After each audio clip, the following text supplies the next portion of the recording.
Bonjour tout le monde. Donc aujourd'hui, je suis énervée. C'est en fait le premier vidéo là, avec le premier sujet sur ma nouvelle chaîne Zénitude 101.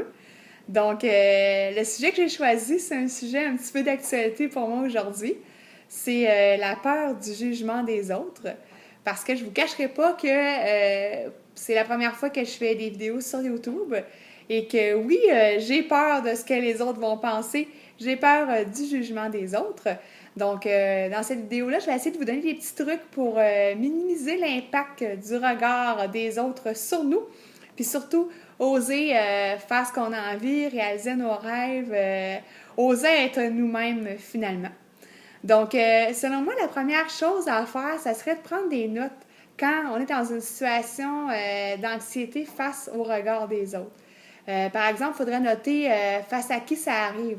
Des fois, c'est peut-être juste avec une personne ou quelques personnes qu'on a peur de leur façon de penser, qu'on s'imagine qu'ils pensent des choses sur nous. Puis, quand on est avec d'autres personnes, ça ne nous fait pas ça du tout. Donc, ça peut être face à ces personnes-là. Ça peut aussi être des moments dans la vie, des situations.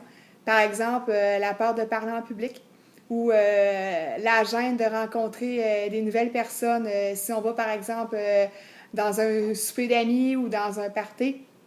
Donc, c'est de noter justement les moments où est-ce que ça nous arrive, puis surtout comment on se sent quand ça nous arrive. Donc, est-ce qu'on se dit, bon, ben l'autre va se rendre compte que je tremble ou que je suis stressée? Est-ce que ça paraît? Est-ce que j'ai des trémolos dans la voix? Tout ça. Puis finalement, dans le fond, là, quand même que la personne s'en rendre compte qu'on est stressé, là, c'est juste normal parce qu'il n'y a pas personne de parfait sur la Terre. Donc, c'est juste normal. Donc, ça serait ça. Mon premier truc, ça serait vraiment de noter là, quand ça nous passe par la tête, quand ce sentiment-là là, monte en nous, dans le fond, ce sentiment-là de stress, de peur du jugement des autres, de le noter. Ensuite de ça, ben, ça serait l'affronter. Donc, ce serait commencer là, petit à petit. Si, par exemple, je reprends l'exemple de parler en public, si vous, ça vous fait peur, ben peut-être pas commencer devant une salle de 500 personnes. Là. Peut-être commencer devant 5 personnes, 10 personnes. Y aller là, petit à petit pour justement là, combattre cette peur-là. Puis, la seule chose que ça peut faire, c'est que vous allez le faire. Vous allez, par exemple, parler devant 10 personnes. Puis, vous allez vous rendre compte que, coudonc, c'était pas si stressant que ça. Puis, ça l'a bien été. Peut-être que le prochain coup, je vais être capable de parler devant 30 personnes. Ça va juste augmenter votre confiance en vous, puis voir que la menace qu'on avait dans notre tête, qu'on avait peur de qu'est-ce que les autres vont penser de moi, qu'est-ce qu'ils vont dire, ben finalement, c'est pas réel, puis ça s'est bien passé. Donc, ce serait vraiment d'affronter cette peur-là. Si c'est par exemple une personne qui vous gêne, ben, de la rencontrer, cette personne-là, puis de l'affronter, là, ce qu'on pense, qu'elle pense de nous, parce qu'en fait, on ne sait pas qu'est-ce que cette personne-là pense de nous. On n'est pas dans sa tête. Donc, ça serait ça, là, selon moi, la deuxième étape. La troisième étape, ben, ce serait d'analyser vraiment si notre crainte est réelle ou pas. Parce que des fois, on s'imagine, comme je vous disais tantôt, que quelqu'un pense quelque chose de nous, mais on ne sait pas qu'est-ce que cette personne-là pense de nous réellement. On n'a pas son bagage, on vient peut-être pas du même pays qu'elle, de la même ville, peu importe. On n'a pas eu la même enfance, la même éducation. Présentement, on ne vit pas nécessairement la même chose. Puis chacun a ses perceptions dans la vie. Fait que des fois, on pense qu'une personne pense du mal de nous ou sans penser du mal de nous a des opinions là, moins bonnes sur nous. Mais dans le fond, est-ce qu'on lui a réellement demandé qu'est-ce qu'elle pensait de nous? Donc, tout ça pour dire que bien souvent, ça part de notre tête, de nous-mêmes, puis c'est pas fondé. Donc, ce serait vraiment d'analyser là, ces comportements-là. Quand nous, ça nous arrive, de dire pourquoi je pense ça, puis est-ce que c'est vrai? Est-ce que au final, c'est vrai que cette personne-là pense du mal de moi? Puis, écoutez, si jamais il s'avère que ce serait vrai, ben c'est pas plus grave que ça. On a juste à pu rencontrer cette personne-là, pu la fréquenter. On n'a pas d'affaire à elle. Il n'y a pas de contrat d'écrit à vie qu'on est pris avec cette personne-là, puis on la côtoie toujours. Donc, ça serait ça les trois trucs de base. On pense souvent que les gens pensent toujours comme nous, puis finalement, c'est pas vrai, parce que comme je disais tout à l'heure, on n'a pas la même éducation, la même origine, la même vie. Donc, ça veut pas dire que nous, si on pense que être stressé, c'est un signe de faiblesse ou être anxieux, c'est un signe de faiblesse, que les autres le pensent ou s'en aperçoivent. Fait que ça, souvent, ça part de nous. En fait, ça part toujours de nous, notre peur du jugement des autres. On s'imagine que les autres pensent quelque chose qu'en réalité, ils pensent peut-être pas. Donc ça, c'est une chose à considérer, de toujours ramener ça à nous, puis de se dire que, dans le fond, l'autre, on ne sait pas qu'est-ce qu'il pense. Fait que probablement qu'il ne pense pas ça du tout. Puis aussi, je pense que ce serait de demander à nos amis proches d'écrire sur une feuille qu'est-ce qu'eux pensent de nous.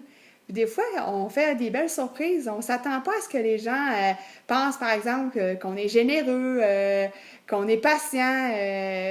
Nous, on a notre propre jugement sur nous-mêmes, mais c'est le fun de savoir qu'est-ce que les autres pensent de nous aussi.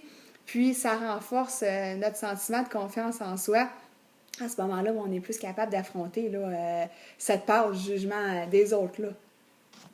Quand on donne l'importance au jugement des autres, je trouve que c'est faire perdre la valeur à notre propre jugement à nous qu'on a sur nous. C'est comme si on donnait trop d'importance aux autres, puis que nous, ben, notre jugement comptait pas pour nous. Je pense pas que ça soit nécessairement bon pour notre estime de soi. Puis aussi, ben, si on donne trop d'importance à qu'est-ce que les autres pensent de nous, ben, je trouve qu'on perd un énorme temps à travailler sur nous. C'est une perte d'énergie qu'on pourrait mettre ailleurs. Puis sans dire travailler sur soi, on pourrait la mettre ailleurs, cette énergie-là, à la place de se ronger les sangs sur qu'est-ce que cette personne-là va penser de moi.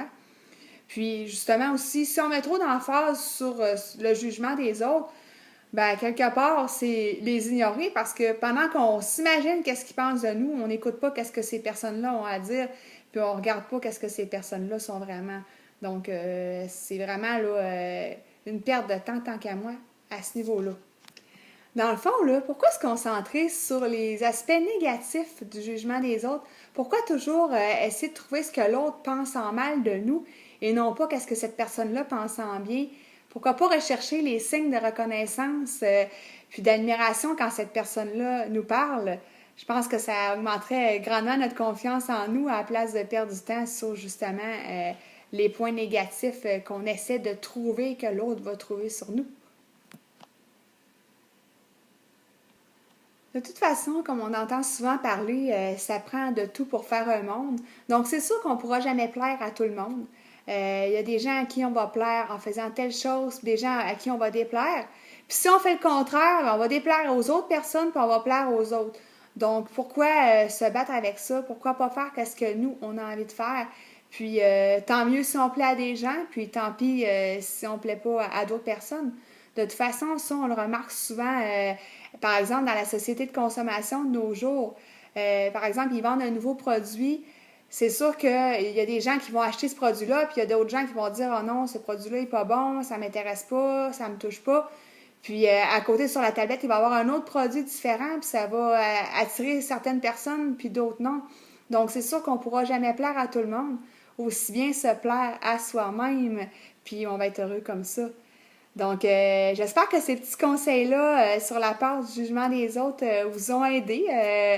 Puis, on va se reparler bientôt, nous, pour une autre vidéo sur un autre sujet. Donc, merci de votre attention.